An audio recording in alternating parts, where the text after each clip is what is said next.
Nossos objetivos: introduzir o conceito de planejamento financeiro, apresentar ferramentas de controle, mostrar a importância de poupar regularmente e apresentar as principais alternativas de investimento disponíveis no mercado financeiro.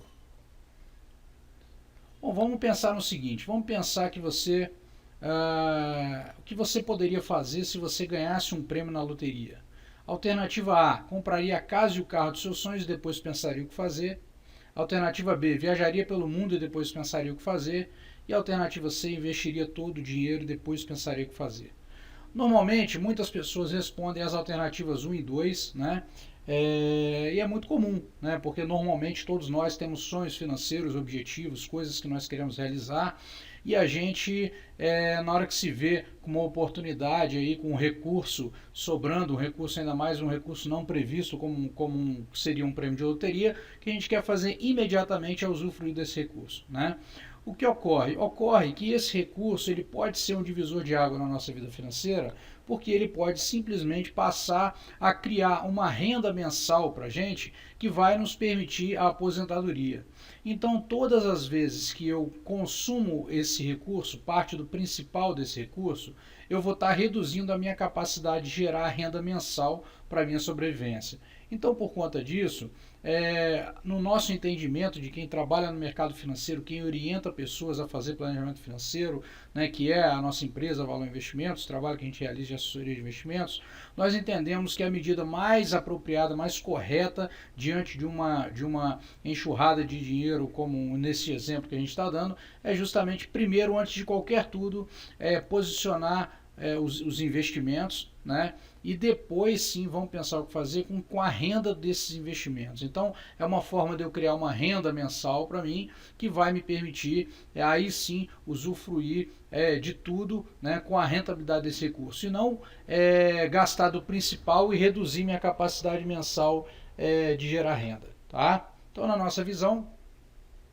a medida mais acertada e que nós recomendamos, inclusive para você que está assistindo essa videoaula, é investir primeiro todo o dinheiro e depois pensar no que fazer. Investir onde? Né? Então, isso aí são outros assuntos que a gente trata em outras palestras que a gente deixa disponíveis para que você possa ver também.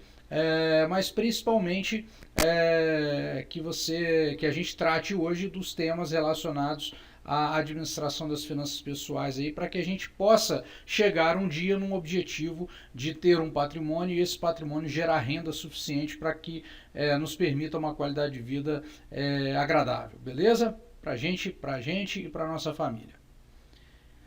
O que ocorre? Na verdade, assim, uma das maiores dificuldades que nós temos, e isso está amarrado com o slide anterior, porque normalmente o nosso impulso inicial, dado um volume de recursos na mão, é consumir mesmo, né? Isso é uma das dificuldades da nossa vida, é justamente resistir a essas tentações de consumo que nós temos, né? Hoje nós somos estimulados sempre aí pelo marketing, pela propaganda e tudo mais, a comprar coisas que nem sempre a gente precisa, mas são coisas, né, que a gente gostaria de ter por todos os aspectos que elas simbolizam, seja status, ou seja um prazer momentâneo, quer que seja. Né? Hoje também existe a questão do crédito, né? O crédito no Brasil hoje é muito mais fácil com relação ao que era no passado. Então esse crédito torna tudo muito simples. Eu posso hoje chegar ali numa loja e comprar um carro e sair dirigindo esse carro, né, sem dar nenhum real, por exemplo. Né? Então esse estímulo do governo para a concessão de crédito, ela acaba criando mais facilidades ainda de consumo e a gente vai consumindo de maneira muitas vezes até desregrada. Né? Então a gente tem toda essa pressão aí pela cultura nacional, né? E hábitos de consumo de acordo com o nível social que a gente viva, né? E aí, como exemplo, trocar o carro anualmente ou fazer uma viagem anual também, coisas nesse sentido que a gente acaba sendo incentivado a fazer, né? Mesmo que a gente muitas vezes não tenha condições de arcar com essas coisas. Bom, quando a gente fala de organização financeira, de administração de finanças pessoais, a primeira coisa é entender o seguinte, que o objetivo da gente se organizar financeiramente, o objetivo que você deve ter é realizar um sonho, né? Então, quando a gente fala de organizar finanças, a gente está falando justamente de realizar sonhos, de se organizar financeiramente para realizar os sonhos que nós possuímos. E o primeiro passo para realizar esse sonho é saber quanto que ele custa. Então, as pessoas têm sonhos diferentes. Uma pessoa quer comprar o primeiro carro, a outra quer fazer uma viagem de volta ao mundo, a outra quer fazer o casamento, né? A outra quer fazer uma cirurgia plástica. Então, são vários sonhos de vários tipos que nós temos, nós e nossas famílias possuímos, né? E a gente precisa identificar esses sonhos que nós possuímos para que a gente possa alcançá-los, né? E para alcançar a administração correta das finanças pessoais é o que vai nos permitir percorrer esse caminho e realizar esses objetivos aí. Então, quando a gente fala de administração de finanças pessoais, o foco é esse, é realizar os sonhos que nós possuímos e se organizar para isso, estar planejado para isso aí. E aí a gente entra no conceito de planejamento financeiro, né, que a gente detalha ele em 4 etapas, né, onde o primeiro passo, que diz respeito à definição do planejamento financeiro, é a seguinte: é um processo racional de administrar sua renda, investimentos e despesas, objetivando tornar a realidade seus sonhos, desejos e objetivos. Então, nesse caso, é interessante olhar que a gente está usando a palavra racional aqui no conceito, né? E também estamos utilizando a palavra sonhos, desejos e objetivos. Então, observem que cuidar do dinheiro não é uma coisa metódica, uma coisa totalmente focada em números, sem emoção, nada disso. Na verdade, o planejamento financeiro ele existe justamente para que a gente realize os nossos sonhos, desejos e objetivos, e para isso a gente vai criar um método racional, né, que vai nos fazer administrar a nossa renda, que vai nos levar a esse alcance desses objetivos. Então esse é o primeiro passo aí. E aí os sonhos são distintos de acordo com os objetivos de cada um, certo? Todos nós trabalhamos em empresas e normalmente nós temos metas, né? Nós temos metas de vendas, metas de custos, metas do setor de indicadores de qualidade. Então todo mundo tem, é comum que a gente trabalhe com metas. Agora, normalmente a gente não tem o hábito de colocar essas metas no nosso dia a dia financeiro. Então, a nossa proposta aqui desse processo, desse conteúdo que nós estamos falando hoje é também essa, né? Trazer esses conhecimentos, esse hábito de desenvolvimento de metas que a gente já tem no trabalho, no nosso dia a dia, que a gente já tem que ligar para a nossa vida financeira. E isso é importantíssimo porque vai nos auxiliar a alcançar nossos sonhos. Então, a primeira coisa de uma meta, da gente fazer um planejamento, é definir o que a gente quer, né? Onde eu quero chegar. Então, o pontapé inicial do planejamento está justamente em perseguir essas metas e traçar objetivos que sejam claros, né, num determinado prazo. Então eu quero a viagem de volta ao mundo que vai custar 50 mil reais. Perfeito. Não, eu quero a aposentadoria, e para isso eu vou ter que ter, sei lá, 2 milhões de reais. Eu quero comprar um carro que vai custar 100 mil reais. Eu quero pagar os estudos dos meus filhos, isso vai custar X mil reais. Então, essas são metas claras que nós temos que ter para poder organizar o nosso planejamento financeiro de forma que elas sejam atingidas. Então, não tem como eu fazer nenhum tipo de planejamento financeiro se eu não tenho meta para ser atingida, né? Não faz muito sentido, certo? Pulei aqui. Então, primeira coisa que eu tenho que fazer no planejamento financeiro é definir minhas metas, é tirar os meus sonhos da gaveta, porque só eles que vão me fazer caminhar para a construção de um belo planejamento financeiro que vai proporcionar qualidade de vida para você e para a sua família, né, no alcance desses objetivos aí, na realização desses sonhos. Então, definir metas é a primeira etapa. Depois eu vou pegar essas metas e destrinchar em objetivos de curto, médio e longo prazo, né? Vou definir prazos possíveis, porque eu não posso também criar ilusões nesse planejamento, porque isso só vai me trazer frustração e não é bom, né? E preciso me organizar e começar efetivamente a executar esse planejamento. Então, passo 1 é entender o que é o conceito de planejamento, passo 2 é o que eu quero, definir claramente as minhas metas. Já no passo 3 eu preciso saber quanto que essas metas vão custar, né? Então tem que saber, isso é importante. Por quê? Porque às vezes, se isso vou demorar 3 anos para atingir uma determinada meta, por exemplo, eu tenho que considerar que aquele bem ou aquela coisa que eu vou consumir, né, ela vai ter uma alteração de preço, vai ter inflação, não sei o quê, então tem que me planejar para essas coisas também. Então anote o valor do seu sonho e prenda-o na porta da geladeira, né? Essa é uma dica que a gente dá, mas que cada pessoa tem um gatilho mental diferente para poder trabalhar em cima disso. Tem pessoas que o gatilho mental é colocar isso, um sonho, na tela do computador, outros é colocar dentro da porta do armário do quarto, né? Cada um, e outros não precisam de nada disso, conseguem manter o foco. Então, é isso que a gente tem que fazer, né? É criar um gatilho para manter o foco, né, e firmar o nosso compromisso com o planejamento, sabendo da recompensa que nós teremos ao executar bem aquele planejamento. E o quarto passo é como, né? Então agora eu vou me dedicar alguns dias do ano sempre para colocar no papel de onde vem, para onde vai o dinheiro que passa pelas minhas mãos, né? Que é a minha remuneração, as minhas despesas e tudo mais, né? Vou me colocar como prioridade, né? Como assim? Vou estabelecer um controle, vou estabelecer uma disciplina de forma que eu mensalmente tenha a capacidade e o compromisso de reservar parte dos meus rendimentos para a realização dos objetivos, né? E tenho que entender que qualquer sacrifício de consumo que eu faço, ele só faz sentido se houver uma recompensa. Então, por exemplo, não vale a pena eu não, por exemplo, hoje eu não vou no cinema, né? Não vou porque não vou. Não, você não vai no cinema porque você tem uma meta, você tem um objetivo, e esse objetivo é passar um ano no exterior, e esse cinema de hoje, junto com o da semana que vem, junto com a outra, eles deixam de ser uma prioridade em frente a essa recompensa que eu quero, que é juntar esse recurso para poder passar um ano fora, por exemplo. Então, resistir ao simples consumo pelo fato de poupar não costuma ser tão convincente quanto poupar para um casamento ou uma viagem, por exemplo, que são objetivos definidos. Então, muitas vezes as pessoas querem simplesmente, não, vou guardar, vou reter, vou economizar, mas sem uma meta isso fica um pouco sem sentido, porque aí você não visualiza um prêmio, né, que você vai ter, ou uma recompensa pelo seu período aí de abrir mão de algumas coisas, né? Então, resumindo, você pode ter, por exemplo, pegar os seus objetivos e colocar nessa perspectiva aqui que a gente está mostrando, né?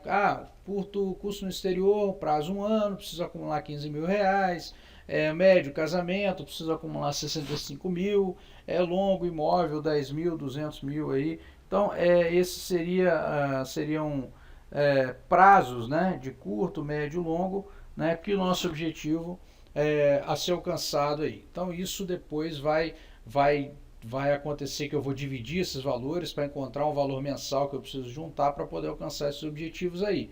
Então aqui um exemplo que a gente tem de um planejamento com metas definidas, claras, prazos definidos e com valores também definidos aí para você se orientar. E aí iniciar o planejamento e começar a execução. Bom, num dado momento, todo mundo vem com a seguinte dica ou sugestão, ou quer que seja o nome que você queira dar a isso, né? Que seria o seguinte: agora vamos colocar tudo no papel e listar as suas finanças, né? As suas despesas, as suas receitas e tal.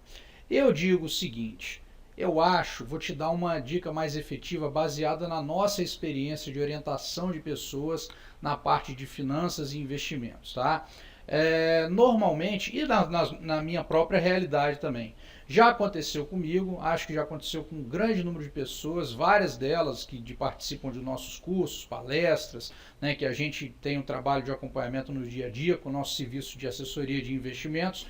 Já aconteceu de muitas pessoas começarem a fazer um planejamento financeiro e esse planejamento financeiro simplesmente ser abandonado. Né? Começa a fazer, prepara a planilha, joga os gastos e tal, e demora ali para preparar aquilo, às vezes um dia, um final de semana inteiro. Não, agora eu vou me organizar.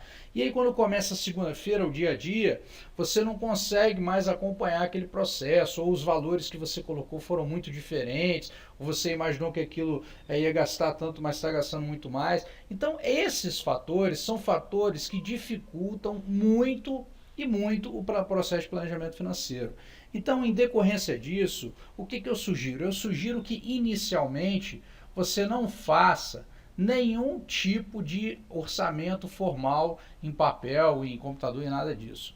Eu sugiro que você no primeiro mês apenas observe, tá? Você apenas deve observar o seu comportamento financeiro. Como que você vai fazer isso? No primeiro mês o que você vai fazer é começar a anotar todos os seus gastos para que você possa conhecer a sua cesta de consumo. O que é uma cesta de consumo? A cesta de consumo ela reflete os hábitos financeiros que você possui, os produtos que você adquire ao longo de um mês, né, do mês ou de um período qualquer, que vão refletir no seu comportamento. Então, o seu comportamento expresso no consumo, expresso em números, são os seus hábitos de consumo e naturalmente a sua cesta de consumo, porque cada pessoa tem uma cesta de consumo diferente. Tem gente que gasta mais com estacionamento, tem gente que gasta mais com transporte, tem gente que gasta mais com alimentação, depende de onde a pessoa mora, onde ela mora, de vários fatores, né, dos hábitos mesmo alimentares e tudo mais. Então, a primeira atitude que eu acho que deve ser feita é uma atitude de você não se preocupar em estimar os números. Primeiro você deve passar 30 dias anotando os seus gastos e separando esses gastos em categoria: alimentação, saúde, moradia, né? Contas a pagar, tipo telefone,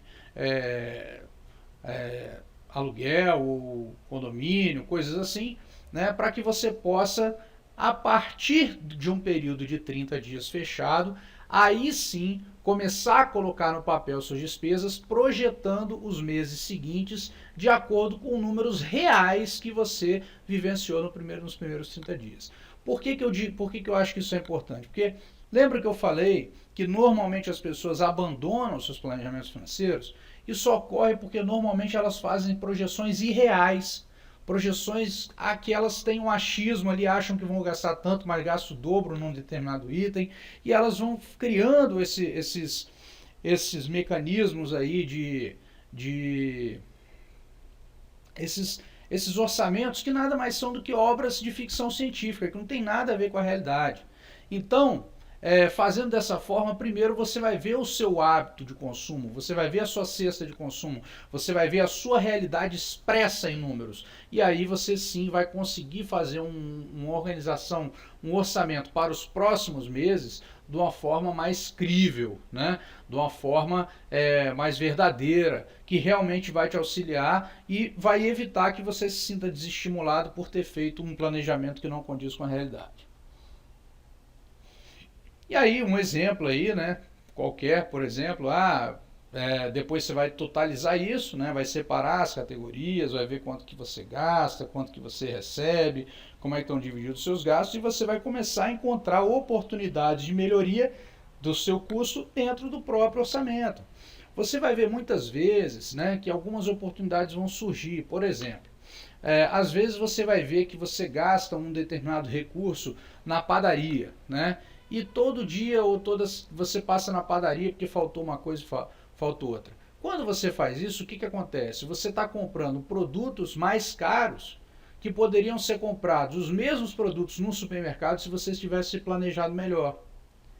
Então, em casos como esse que eu mencionei, você tem a possibilidade de melhorar seu planejamento financeiro, seu orçamento doméstico, simplesmente se organizando, não precisando de cortar necessariamente nada para poder melhorar o custo e comprar coisas mais baratas. Olha que interessante isso. Então, quando você começa a fazer o orçamento, você vai se deparar com situações como essa. São situações de oportunidades dentro do orçamento que vão te fazer melhorar o seu perfil de consumo. Bom, e aí você deve fazer uma avaliação mensal contínua do seu orçamento e acompanhar os investimentos, e isso é vital para o sucesso, entender as fontes de renda, né, salários, comissões, tudo mais. Muitas pessoas vão dizer assim, mas e os imprevistos, né? Acontece que muitos imprevistos são completamente previsíveis, né? Como é que você vai dizer, por exemplo, que eu estava toda organizadinha, aí veio o aniversário dos meus 3 sobrinhos no mesmo mês e eu tive o problema de, né, de não conseguir fechar o orçamento naquele mês e isso me prejudicou. Como é que você pode chamar de imprevisto um aniversário de sobrinho que acontece todo ano? Todo ano vai ter isso. Como é que a gente pode chamar de imprevisto um IPVA, né? Um IPTU, um material escolar, se a gente sabe que eles vão acontecer anualmente? Isso não é imprevisto. Eu diria para vocês que nenhum caso de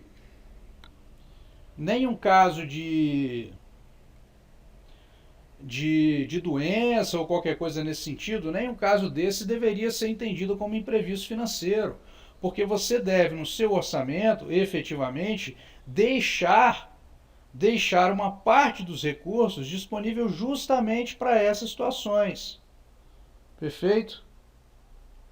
Certo?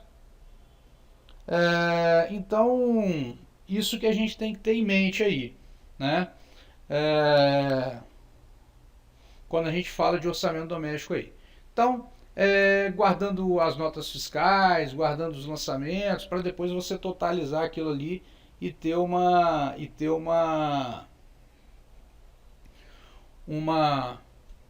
condição melhor de avaliar e manter o acompanhamento contínuo do seu orçamento. Bom, um outro aspecto muito importante que a gente deve considerar é que sempre o orçamento doméstico, planejamento financeiro, ele deve obrigatoriamente requerer uma participação familiar. Por quê? Porque quando você participa a família do processo de planejamento financeiro, todo mundo vai começar a remar para o mesmo lado. Todo mundo vai, o seu marido, a sua esposa, os seus filhos, todos estarão envolvidos e entenderão as consequências de cada decisão que for tomada, né? E isso vai inclusive fazer com que todos definam objetivos em comum, como a viagem de final de ano, como uma pizzaria, ou ir no parque, ou ir no cinema, sei lá, em prazos diferentes, em prazos, nós conseguimos, né? E que você pode inclusive até atribuir metas, caso e prêmios para o grupo, para as pessoas envolvidas, caso alguns números sejam alcançados, né? Então, se a gente mantiver tal nível a conta de energia, então nós poderemos ir ao cinema, por exemplo, né? Então, fazer trocas nesse sentido e que de forma que todos estejam envolvidos, porque aí você vai ter uma participação de todo mundo. E isso também educa a família, educa os filhos, educa as pessoas a pensarem numa perspectiva de planejamento. Então tudo isso é melhor do que você tentar levar sozinho o planejamento financeiro e ao levar sozinho esse planejamento financeiro você virar o chato da situação. Aquele cara que é enjoado, que quer que não gaste, né? Ou aquela mãe, né? Ou mulher que todo mundo vai achar que ela é pão dura, muquirana. Não é por aí. Então é imprescindível a participação da família nesse processo, porque aí você sabe, né, que todo mundo vai estar trabalhando junto para atingir aqueles objetivos que são em comum para a família. É fundamental a participação da família nesse processo. Uma vez que você planejou o seu orçamento, antes de planejar o seu orçamento, você fez o levantamento da sua cesta de consumo, dos seus hábitos de consumo, né, para saber quais são efetivamente os seus gastos. Depois você fez o seu planejamento, né, e depois você acompanhou o resultado disso, a gente precisa partir para uma tomada de decisão com relação ao nosso orçamento, né, com relação às nossas finanças pessoais. E essa tomada de decisão, ela obrigatoriamente vai passar por 3 situações. Então, quando você acabou de avaliar, você vai encontrar uma dessas 3 situações aqui, ó.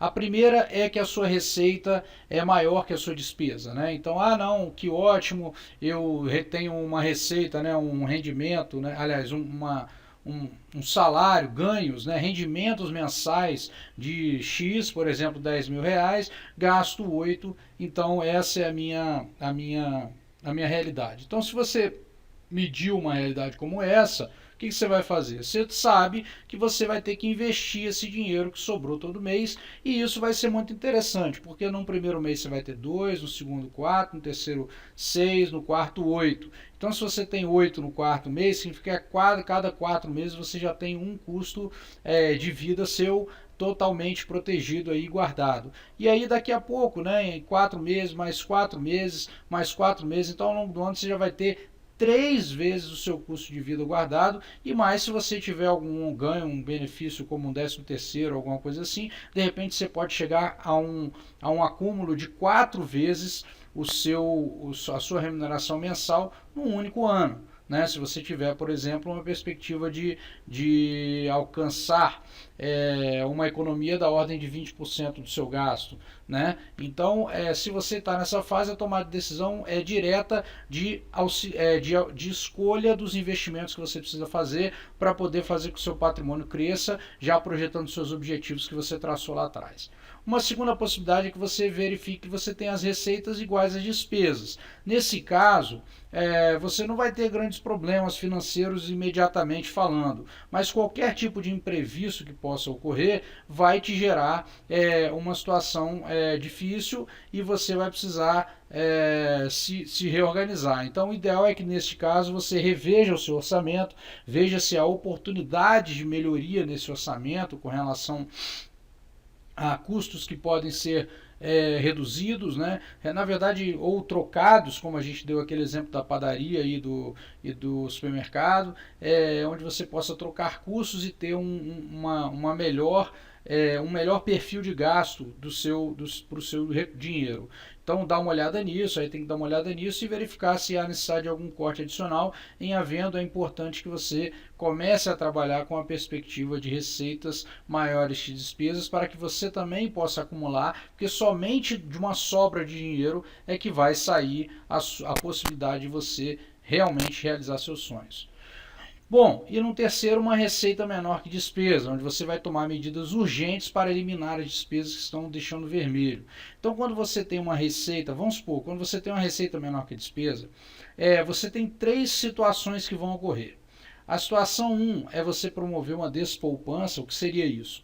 Vamos supor que você já tem uma reserva financeira guardada, né? Então você vai retirando dessa reserva financeira para poder cobrir o rombo ali que ficou no mês. Outro, você vai ter você vai ter que recorrer a empréstimos, né, para fechar as contas, porque as suas contas elas não fecham, você ganha 8 e gasta 10, por exemplo. E, por último, você vai ter a situação de infelizmente ter que escolher algumas contas que não serão pagas, e aí você entra numa situação de inadimplência, que é a pior.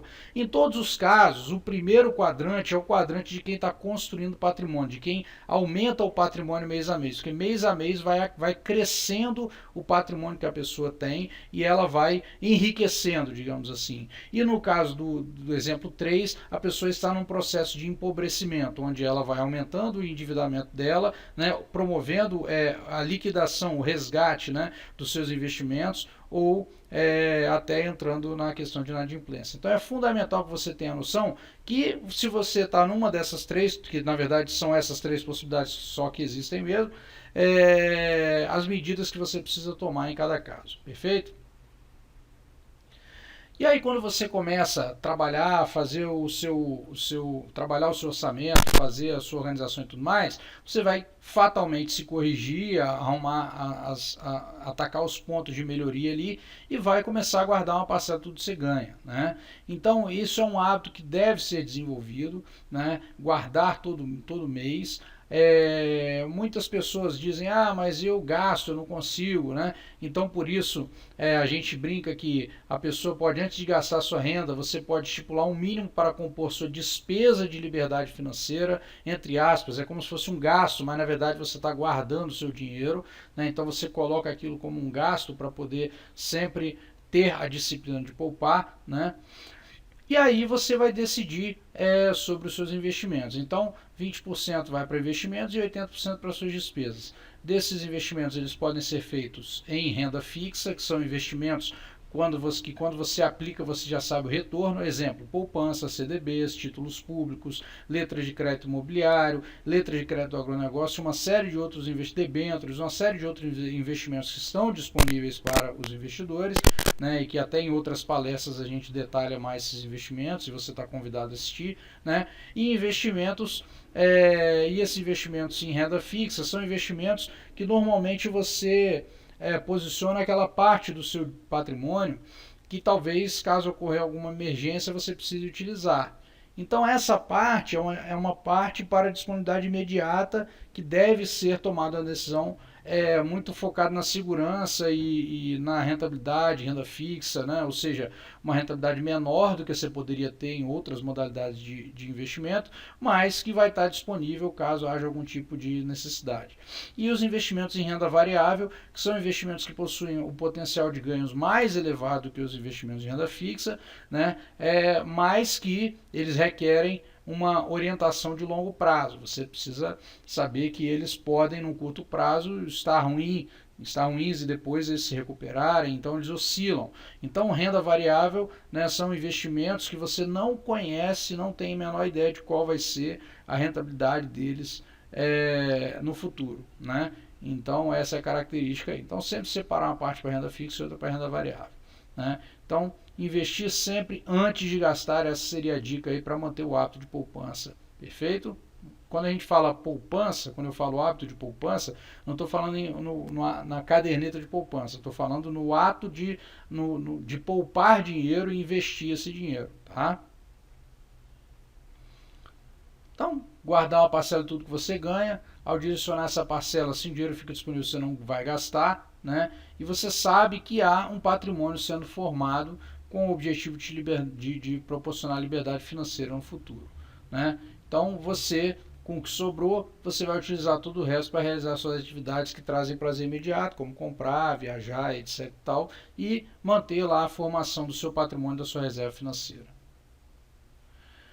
E aí, já que você se organizou e agora está começando a conseguir poupar o seu dinheiro, é você trabalhar para a multiplicação desse dinheiro. E esse processo de multiplicação é o que vai fazer com que você você e sua família alcancem a independência financeira num prazo menor de tempo. Por quê? Porque você vai colocar esse dinheiro para trabalhar para você. Além de você diariamente sair para trabalhar, esse dinheiro também diariamente vai sair para trabalhar para você, para buscar uma rentabilidade, né? E antes de decidir isso, é preciso conhecer as opções de investimento que existem no mercado.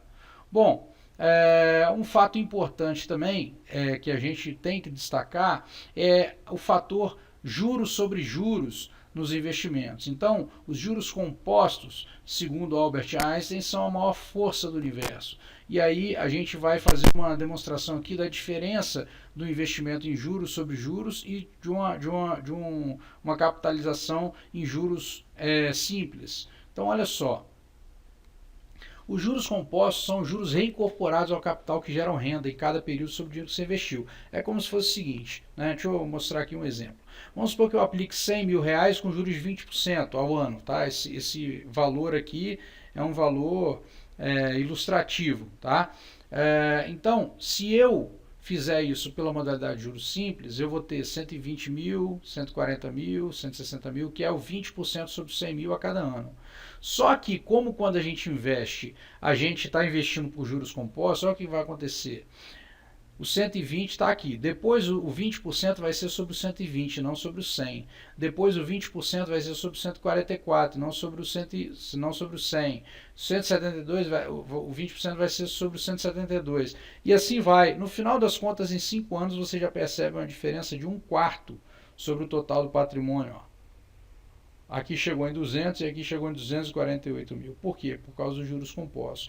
Então, colocar os juros compostos para trabalhar ao seu favor é uma coisa excepcionalmente boa.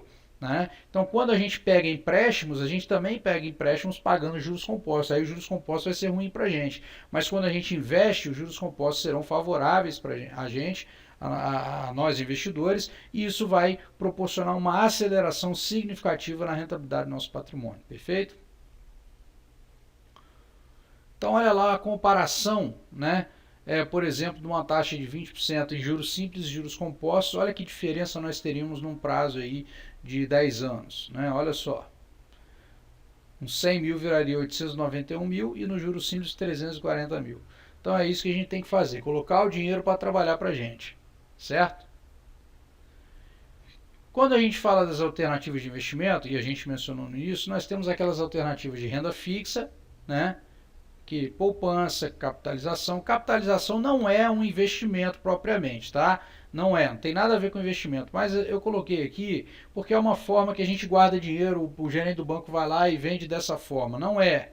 Então não é. Na verdade, a gente não recomenda a utilização da capitalização porque a rentabilidade dela é muito ruim. Ela é pior do que a poupança e tem aquelas questões, se você precisar do dinheiro antes, você paga uma multa tremenda e não pega nem o que você aplicou. Então, a gente mencionou porque você vai ouvir falar disso no banco, quando você for ao banco e tal. Mas é extremamente não recomendável a capitalização.